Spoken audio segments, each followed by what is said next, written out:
Good morning, everybody. It's TR here, and just about ready to leave Santa Rosa, New Mexico. Got a room at the Super 8 last night. It was really nice. I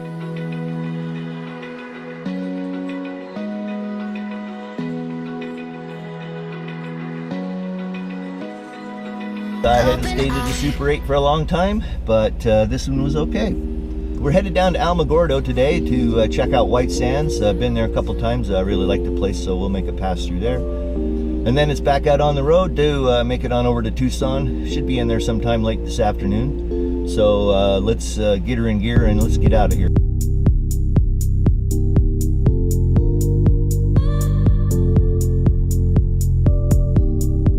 I've always wanted to drive this US 54 route that takes you down through the high plateau area of New Mexico, and never had a chance, but I thought, well, since we're headed this way, and it's actually quite a bit shorter, like about 40 miles, then going all the way to Albuquerque on 40 and then dropping south on 25, which I've done way too many times. So I thought, let's get a change of venue today and check out this part of New Mexico. Let's continue with the 2017 review in pictures and video. From South Dakota, it was time to head on down to Denver. I needed to get a tooth fixed. I've been having a problem with a tooth that was causing me some grief. And so I called ahead and was able to get into my old dentist when I lived in Denver. So I made an appointment with them, got in there and got that tooth taken care of, which was nice. And it was also nice I was able to visit some old friends that I had made there when I lived in Denver. I was in the Denver area right around the first part of June, and I had talked to a friend of mine out in Sun Valley, Idaho, who had mentioned that the flowers were peaking at the Craters of the Moon National Monument there in Idaho, and that's one of my most favorite places on Earth. So I did the long haul and made a 2-day run up to the Craters of the Moon from Denver, and actually ended up spending a week there. My buddy Mike came down, and we had a great time hiking, had some really good meals. Just we both really liked the Craters of the Moon. I'd mentioned in a past video that for the College of Southern Idaho, I used to teach an adult enrichment class called the Natural History of the Craters of the Moon. And the basic idea behind that was, as we looked at the plants and the animals and the geologic processes that form the craters of the moon. And like I mentioned, it's always been a favorite place of mine to go and visit, so that was definitely on the list. So hey everybody, it's TR here, and welcome to one of my favorite places on the earth, and that's the Craters of the Moon National Monument. We're about 20 minutes west of Arco, Idaho, and that mountain range you see out there, that's the Lost River Range.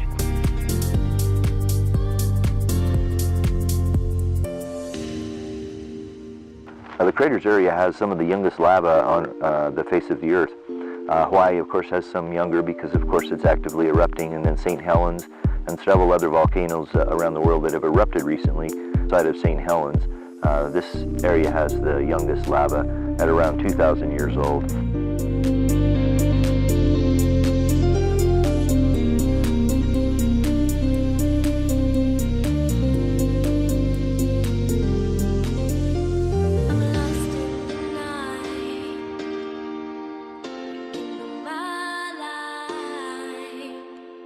We left Craters of the Moon, headed for Henry's Lake State Park, but we drove by, well, we didn't drive by, but we were close enough that I decided to go on over to EBR1, a favorite place of mine to visit. It's the first breeder reactor, and it was also the first reactor to provide power for a city in the United States. That they actually provided the first electric power, generated electric power from a nuclear facility. And then later that year, they powered the city of Arco with atomic power from EBR1. It was really neat to go there. It's a museum. It's only open Memorial Day to Labor Day, though, and it's located on US 20. I'm guessing it must be 55 miles west of Idaho Falls. Highly recommend stopping there if you're into that kind of stuff. They've got a pretty cool exhibit, and they give you a guided tour of the area, which is really nice. It's done by interns that are spending their summers there working for INL. Oh, and they do have a passport-like stamp that you can get for your passport books. So from EBR1, we doubled back on US 20 for about maybe 6 or 7 miles to pick up Idaho 33, which takes you across basically out to Powell area.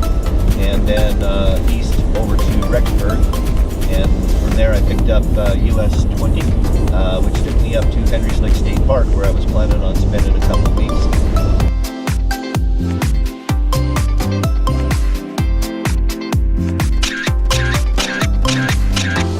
Well, hey everybody, it's TR here, and welcome to Big Springs. These are the headwaters of the Henry's Fork of the Snake River, or sometimes known as the North Fork of the Snake River. Well, hey everybody, it's TR here, and welcome to the top of Sawtelle Mountain. And what you're seeing over my shoulder there is Henry's Lake, down where we're staying.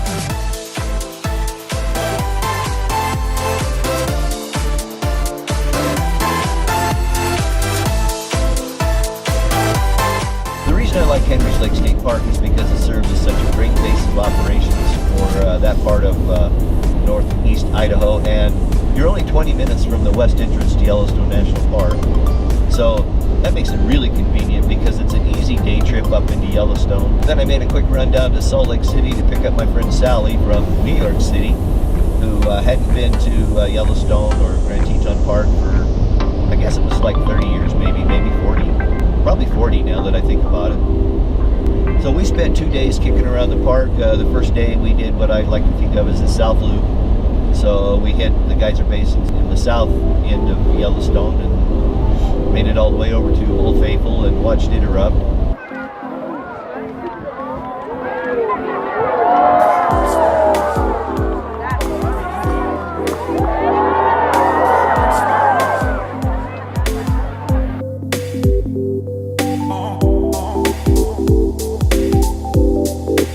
The next day we made a north loop up to Mammoth and then over to Roosevelt Falls and Yellowstone Falls.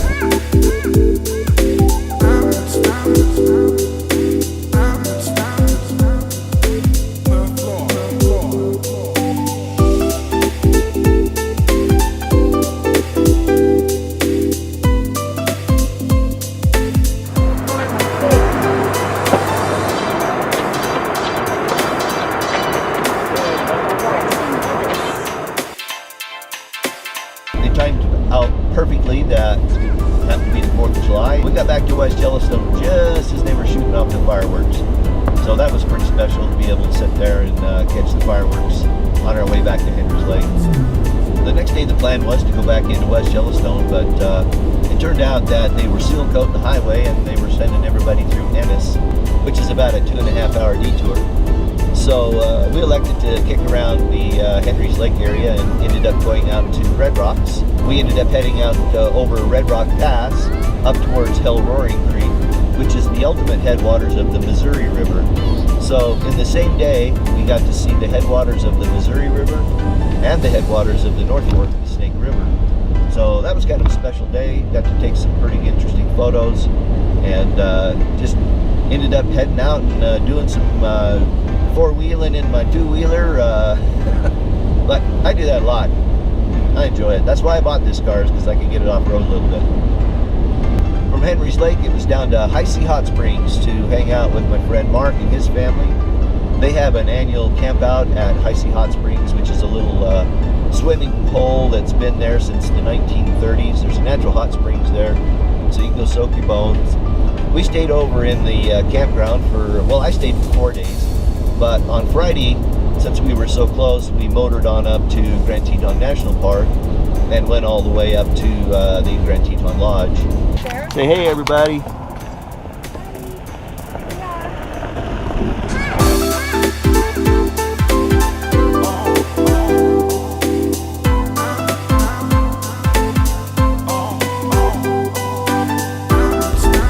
I motored over to Idaho Falls and hung out for a couple days. I stayed at the Riverside Park. They have camping there.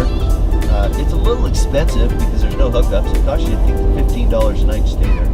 But it was close and it was in town, and that's basically all I needed. I was just headed out to visit friends anyway. So it's been a couple days catching up with old friends in Idaho Falls. From Idaho Falls, I was westbound towards Caldwell is actually where I ended up staying.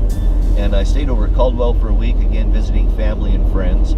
Basically what I'm doing is I'm just kicking around in Idaho waiting for the eclipse that was to occur on August 21st. I don't have any idea what the speed limit is through this little town. Probably just high enough, just low enough that I'm going to end up with a ticket. After I left Caldwell, I had been wanting to visit the Hagerman Fossil Beds National Monument, and so we went down to Hagerman. Turn right on US 54 West, US 60 West. And I'm headed up here to, I think it's Vaughn, New Mexico. And it looks like in classic fashion, I forgot to get fuel. I stopped and got coffee, but I didn't get any gas.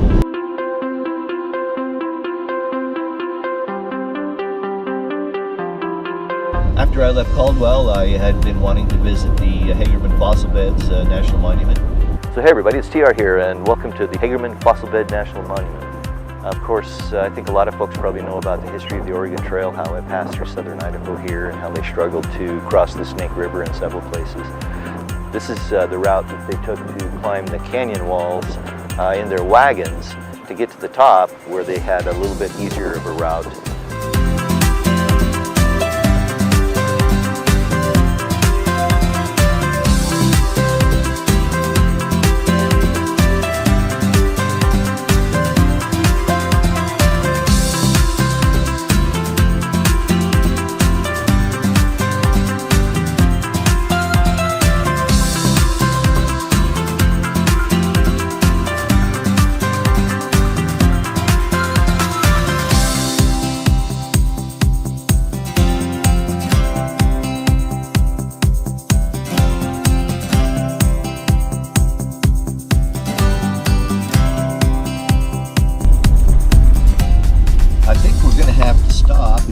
Pictures.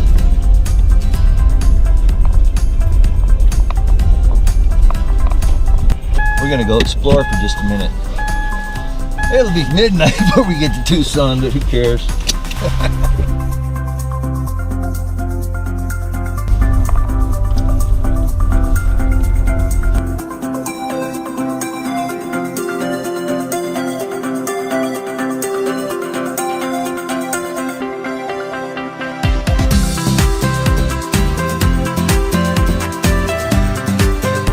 That was an interesting little stop there at Grand, New Mexico, little almost ghost town. There was a few people that looked like they still live there.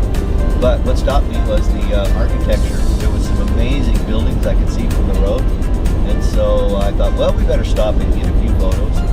And as I was driving around in town, I found this great old church and this old stone fire station. Reminds me of the town I used to live in Idaho. Shoshone. It had a lot of architecture that was built out of lava rock, kind of the same concept of what you saw there, except most of that I think is probably sandstone. Pick it up and see if we can get through the rest of the best of 2017. The rest of the best of 2017, I like that, that rolls. And then it was back to Pocatello. I ended up spending another 6 days at the Bannock County Fairgrounds, waiting again for the eclipse. It turned out pretty good because from there I headed on up to a place called Birch Creek, where I boondocked for 14 days. I got to my campsite about a week before the eclipse. It was probably a good thing. There would have been plenty of campsites, but by Wednesday before the eclipse, it had picked up enough that it would have been hard to find a place to park, Rusty. So hey everybody, it's TR here, and welcome to the Birch Creek Campground. So today what I'm going to bring you is a tour of the campground.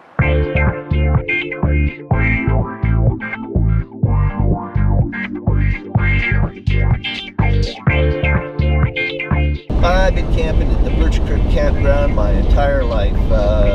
Asked my dad when he thought it was the first time we might have been over to Birch Creek Campground. And he thought it was probably somewhere in the early 70s. It was about 1971 or 72. That they bought their first trailer, a little 13 or 14 foot travel trailer, and we started family expeditions in that. Before that, we had been campers, tent campers for a long time.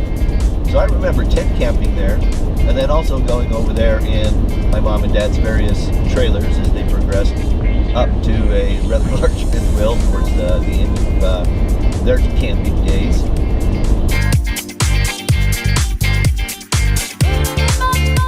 I spent 2 weeks at the Birch Creek Campground. It was really smoky for the first couple of days. There were a lot of fires, and not in the general area, but in the area that were blowing smoke in. And it finally cleared out for a couple days, which was really nice. But the day I made it up to Gilmore, which is an old ghost mining town up in the central Idaho mountains, it was super smoky and it was threatening a thunderstorm. I was going to go all the way to Meadow Lake, which is another favorite place of mine in Idaho, but it got to raining so hard and the road got really, you're talking a really narrow, I mean this is a 1.5 lane road to the top of the mountain, well over 9,000 feet elevation to Meadow Lake. And I just said, you know, we'll do that next time. So I flipped around and headed on back to camp.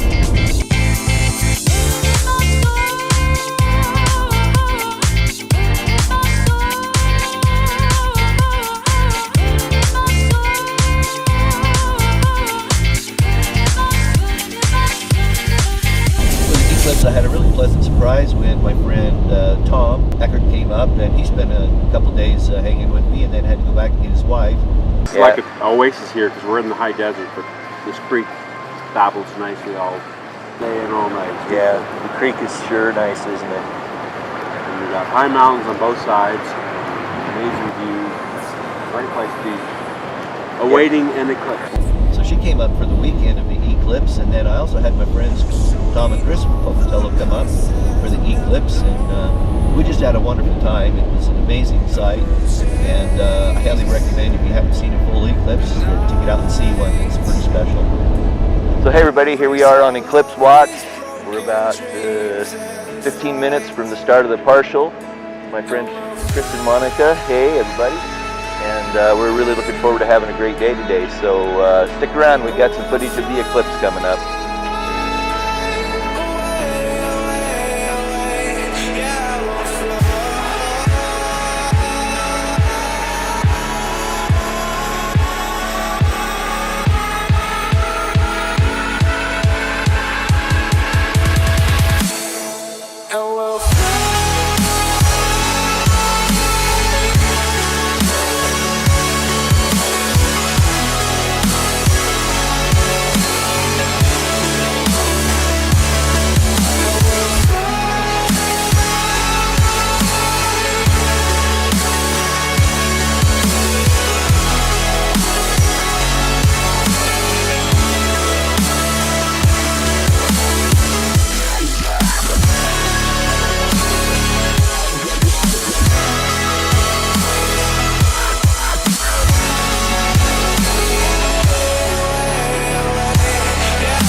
I wrapped up my 2 weeks in Birch Creek, and from there I didn't really have any idea where I was going. I reached out to a friend of mine and found out the fishing was pretty good over on the South Fork of the Snake River, over by the Heise area we were talking about earlier. So I headed over that way, and I found the Juniper Campground. So hey everybody, it's TR here, and we're just going to drive in and take a look at the Juniper Campground. This is up at the Ryrie Reservoir, or Ryrie Dam.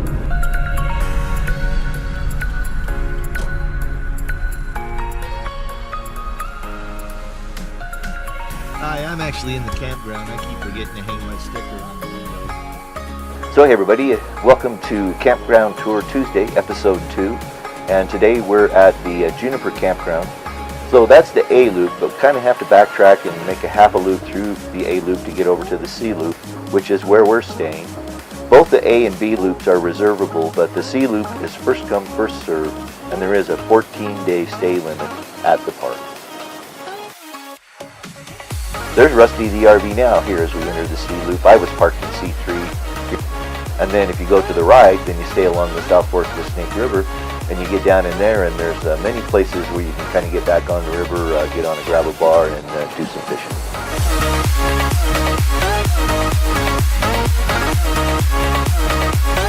I was knocking off some weeks there, just enjoying the area. Spent some time around the Ryrie area doing some fishing, a little bit of photography.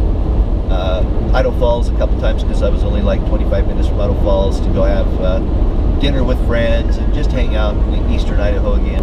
I was killing time waiting for another date that I had in Idaho when a young lady who I'm very close with got married up in Redfish Lake on the 12th of September.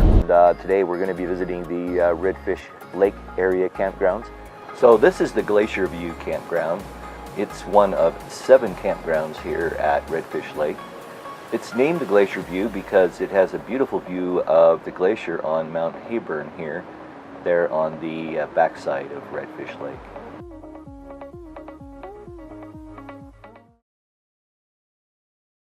Okay, the first song I'm going to play is, it's called Thank You. So ladies and gentlemen, Brian and Alexis, by the power invested in me, I pronounce you man and wife. Brian, you may kiss the bride. Your first kiss as a married couple.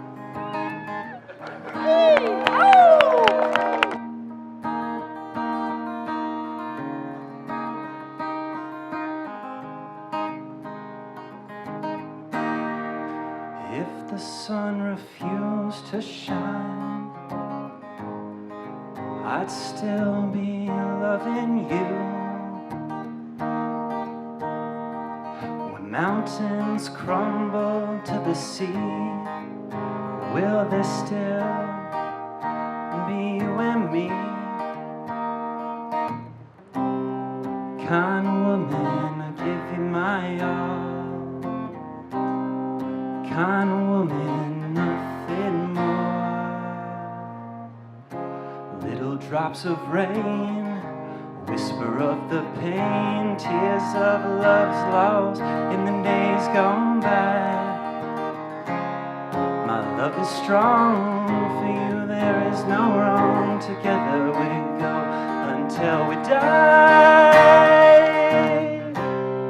An inspiration is what you are to me. An inspiration look and see.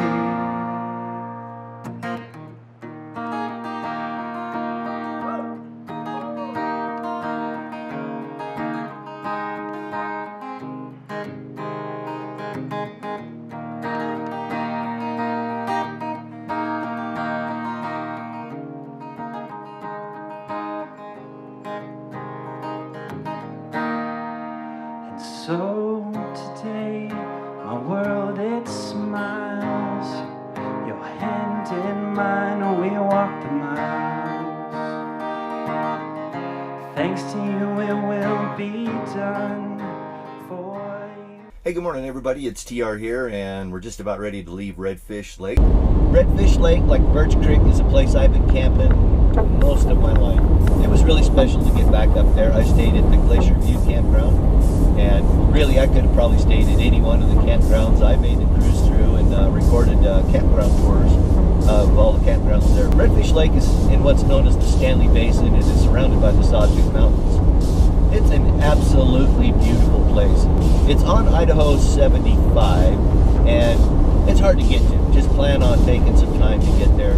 Doesn't really matter how you come. You can come up from Boise Way on Idaho 21. The road's twisty, winding, turning. And if you come up from the Ketchum Sun Valley area up over Idaho 75, then you got to climb Galena Summit, which is the highest paved pass in all of Idaho. I think it's 86, 90. Yeah, I think that's what it is. But I had planned ahead, and Rusty climbed it like a champ. 45 mile an hour all the way up. There's a lot of hairpin turns on it, so you end up having to slow down, which is a real drag because you lose your momentum and then you're really having to climb hard. And I don't have 600 horsepower like some of these really fancy rigs have. I got a flat 330 horse Caterpillar motor. But I'll tell you what, in 4th gear at 2,000 RPMs, that thing will climb. The ultimate destination on this lake was Bellevue, Idaho, which is in the Sun Valley area. If you don't know Sun Valley, the Sun Valley is a city that is to the east of Ketchum. Ketchum is sort of really the center of the valley, if you will. And then you got the Sun Valley Ski Resort there to the west of you in Ketchum. South on Idaho 75, you hit Haley, and then it's Bellevue. I ended up mooch docking on that one though, and I stayed in my buddy Mike's driveway. And I just plugged in the fridge. That's really all the electric I needed anyway. We coming up onto Trail Creek. So Trail Creek Road is a famous road in that area. It is steep, rocky, dangerous at times, kind of hair-pin corners, but amazing scenery on top. You can see several 11,000 foot mountains up in that country. We were there in the fall. I believe it was right around the 21st. We drove back up in there and then went on a hike back to this set of waterfalls, and the name escapes me here on I-40. So I'll have to look that up. I'll put it below. I took the back roads over towards Pocatello again and the Bannock County Fairgrounds, where I spent another 5 days hanging out with my friends Tom and Chris, and just kind of catching up with some other people in town. Had some friends up, had a little barbecue. While I was in Pocatello, it rained pretty much the whole time I was there. And in fact, there was a little cold snap that rolled through, and there was snow up in the mountains. And that's a sure sign that it's time to get south. From Pocatello, I did the long run to Capitol Reef National Park. It snowed on us. My knee was bothering me, so I was having a tough time getting around, and so I kind of limited what I could do there at Capitol Reef. I ended up going down to Las Vegas to get the knee worked on. In Las Vegas, I motored down to Tucson around the 4th of November, and I've been hanging there ever since. So that'll have to do it for this episode. I really appreciate everybody who's subscribed, comments, and gives me a thumbs up. And I love interacting with you, so anytime you have comments, I encourage you to make them. But this sun is brutal, so we're going to sign off until we meet again.